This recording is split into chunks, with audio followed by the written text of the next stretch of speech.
God bless America and the entire world. Thank you. So that was President Trump just now speaking. You can see the red car behind me completely flipping over. Breaking news this evening as the standoff continues at this hour in North Springfield following an apparent domestic dispute. Fire crews responding this afternoon to a house fire at 3487 Millbrook Avenue. And Chief Meteorologist David Keller, though, you're tracking severe weather this evening. Busy night. It was a nice night. And some more breaking news to tell you about is an Amber Alert has just been issued in the last half hour for 2 missing children from Warsaw, Missouri. Ken McClure versus Christy Fulnecke. I believe we have updated numbers.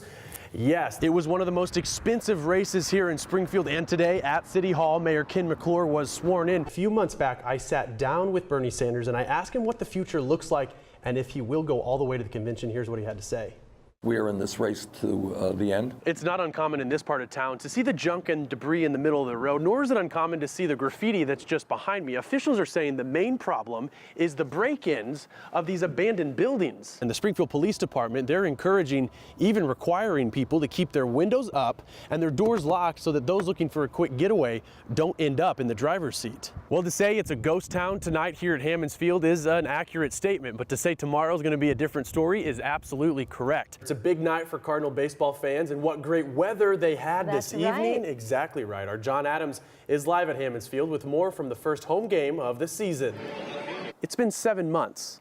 The roof still leaks, the window is still missing, and the contractor who promised to finish it in just 2 months hasn't showed up for 5 months. He's been paid $28,000.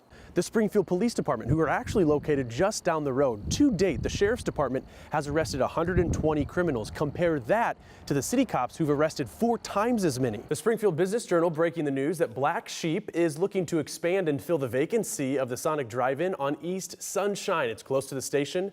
We can't wait. The Jalilis, who are co-owners of Black Sheep, reportedly signing a lease at the former Sonic, the Wonders of Wildlife Museum in September. We got a sneak peek inside, and trust me, it is incredible. That's right, the newly elected governor is changing some things up, and even though he announced budget cuts to higher education, what's being called the building boom, it does continue on Missouri State's campus, even though sports is seeing a dramatic drop in funding. It's Thursday afternoon. Yeah, how long have you been in here? But it's not like any other Thursday. Tyler Corcoran, this is an impatient elevator, is a burn victim. His skin grafts are still fresh and still sensitive. Today will be his first day outside since an accident where he rescued a 2-year-old girl from a burning car. Threw my hands across the fire. If you can find meaning for your suffering, then you have a reason to overcome it. And then there's Casey Kapaska, a 58-year-old walking miracle. His body covered in scars as permanent as those memories of a 17-year-old Casey being drenched in gasoline, catching fire following a Jeep accident that killed his friend. We have to talk about the things that hurt us. And if we don't, then that stuff stays inside. That's where it does the damage. The stories of these 2 men worthy of a book, one of which Casey has already authored.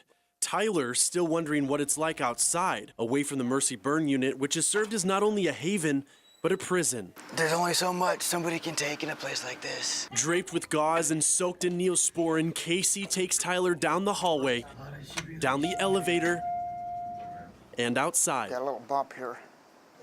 It's different being outside. I haven't seen the sky or, I haven't seen dirt, grass, or anything like that in 23 days. This is a unique kind of injury. When you're out in the world outside of a hospital, you don't see a lot of burn victims. Making Casey feel more like a spectacle than a human. There were days I just wanted to go to the store or go somewhere without somebody looking at me. And after hitting rock bottom, that's when Casey says he found his meaning. And I did that, finally, by realizing that my scars were able to help other people gain hope for their situations. It's been 41 years since Casey's accident. I'm still an avid mountain climber.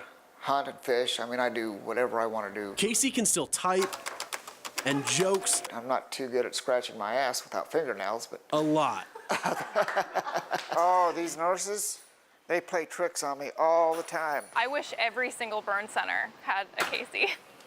Like, that would be amazing. I am the keeper of the gate. He kind of brings the sense of humor into the burn unit. He really helps our patients psychologically and emotionally and spiritually. Life is just so intense at times that there's nothing else to do but laugh. I keep saying, that, as much as you were burnt or whatever, I don't think I'd be able to live through it or whatnot. And he was like, well, you don't know that. And I'm just like, ugh.